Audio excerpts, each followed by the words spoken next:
السلام علیکم ورحمۃ اللہ وبرکاتہ۔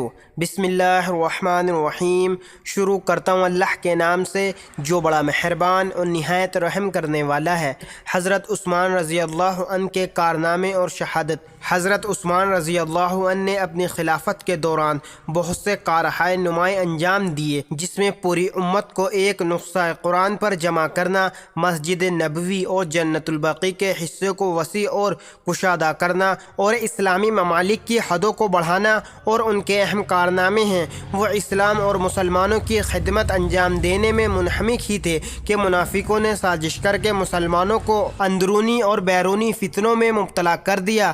ان تمام فتنوں کو پھیلانے میں عبداللہ بن سبا نامی یہودی پیش تھا۔ وہ ظاہری طور پر مسلمان ہوا تھا، اسے اسلام، مسلمانوں اور خاص طور سے حضرت عثمان غنی رضی اللہ عنہ سے بغض و عداوت تھی۔ مسلمانوں میں آپسی اختلاف پیدا کرنے کے لیے اس نے کوفہ، بصرہ، دمشق اور مصر کا سفر کر کے ایک بڑی جماعت کو اپنے اہم خیال بنا لیا۔ اس نے مصر وغیرہ کے علاقوں کے بہت سے اپنے ہم نواؤں کو مدینہ بھیجا، جن میں اکثر منافقین تھے۔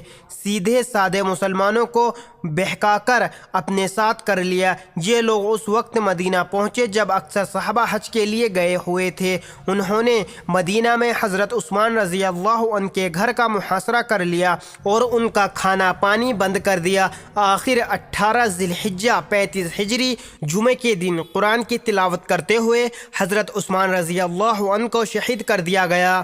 اگر آپ کو یہ واقعہ پسند آیا تو چینل ملک شاہ کو سبسکرائب کر لیں اور ویڈیو کو لائک اینڈ شیئر ضرور کریں۔ جزاک اللہ، شکریہ۔